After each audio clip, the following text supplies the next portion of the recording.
guys, been a long time.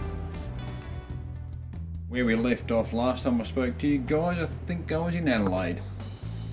So what happened between Adelaide and I'm here at Norseman at the moment. So Norseman is 750k from Perth. Let me go this way so you can see me. So yeah, Norseman 750k from Perth. That's where I'm at the moment. I was in Adelaide on Friday night. Today is now Saturday night, but not the Saturday night you think. Today is Saturday night next week. So I've been to Perth and I'm on my way back now. Boring as hell road. Try to get a fair bit of footy on, not a fair bit, but there's only so much footy you can get on the camera, on the helmet, and the camera on the bike. Whipped into Streaky Bay. Didn't have time to get the camera out to set up because I had to get the tent up quick before it was dark. So I took a few photos with the phone. I'll put them up. So Streaky Bay was nice. Tented up there. From Streaky Bay, went to do the big trip across. Got to Euclid the next night. But in the process, not picked up a bloke as such, but managed to run into a guy that was going the same direction on another Harley. He was on a Dyna as well. He was on a Fat Bob. His name is Williams. So he lived in Perth somewhere or over this way somewhere, and he went down to Adelaide for the dawn service. So he was doing exactly what I was doing pretty much. He was just by himself. He had a swag and a backpack on. He's done the trip about 1 million times before, maybe 5 I think he said. So I felt a little bit that I was going to get in his way if I stopped and spoke to you guys, or stopped and I tried to get the drone up once. I'm not sure how that came out. I don't know, for whatever reason it didn't attach itself to my phone. So hopefully when I get back it's still going to be on the SD card in the drone. I'll find out in a few days time when I get back. So yeah, here we are now. We're at Norseman. I'm up in the cabin. Lou came over in Perth. I put a few photos up in Perth. We went in there. We spent a couple of nights over there. We had a good time. Met up with a couple of good mates over there, Mark and Kate. But yeah, no, it was great. Good trip. It was a good trip. It was interesting. Not interesting at all. No, it wasn't interesting. It was boring. The trip's boring.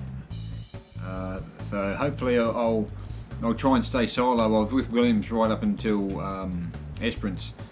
So we rode together because we were both going the same direction, so we rode together from the Nullarbor Roadhouse. Got to Euclid, put up a little $60 budget room in there, which was a room, nothing else. Room in the bed, nothing else. We didn't sleep together, of course, because he had one and I had one. So from Euclid we got to Norseman, which is here.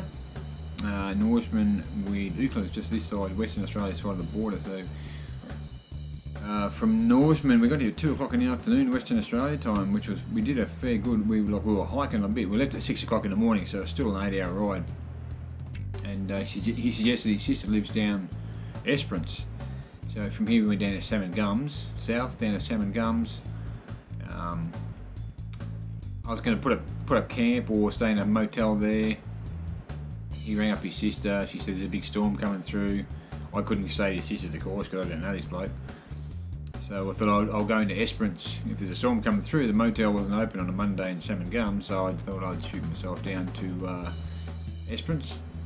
50k at Esperance. It pissed down rain like you would not believe. And it was due to rain there for 3 days solid. It's just ridiculous. So anyway, from Esperance we went to, well no, left old mate. I went to, I say we now, talking about motorbiking myself. So we went to Wave Rock. So from Esperance we went up to Rosenthorpe, up to Wave Rock, like the big rock that looks like a wave. And I was like a day earlier than I expected to be. So I got to Perth on that Tuesday night, which is pretty cool. I'll put up some footage. The footage is just footage. There's nothing special over the bite. I didn't get the drone out because we were hightailing a lot. I sort of got the drone out once. He wanted a photo of somewhere of some ruins, which was pretty cool. The old telegraph station house or something. So I flew the drone around that. On the way back, I'm going to try and stay solo, and I feel like I've got the leisure to stop when I want on the way back. That's my plan anyway. That was also my plan on the way here. So yeah, so I'll try and stop a bit more on the way back, get a few more photos. I've hardly got any photos because Will had obviously done, or Williams had already done the road before.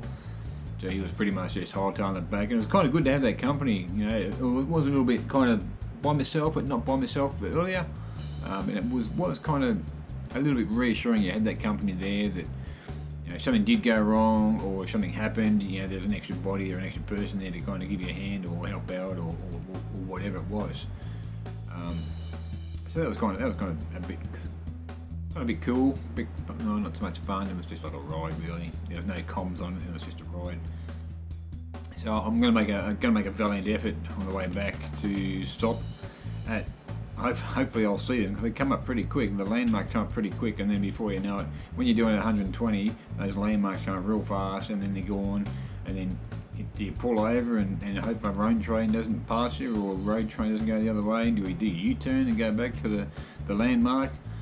So we'll see how we go. Hopefully I'll keep my eyes up and keep my eyes awake, and I'll try and, you know, preempt where the landmarks are. I know there was a couple that was around some of the car parks, or the parking areas, which are all dirt anyway. So I'll keep my eyes up a little bit and see if I can preempt when they are. My plan is from here on in, because now it's just pretty much straight to the border from here. Then I pretty much travel east now until I get to Adelaide. Then Adelaide I go south.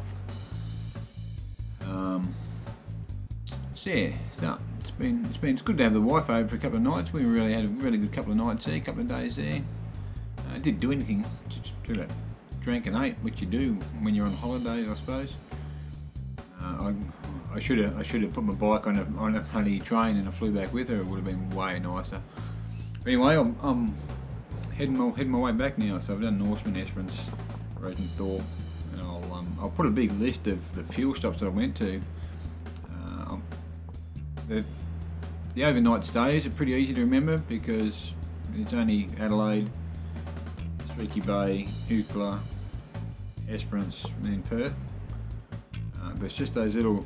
I have to stop every 2 hours. I've only got a 17 litre tank. I'm only getting 300k on a tank, and the fuel stations.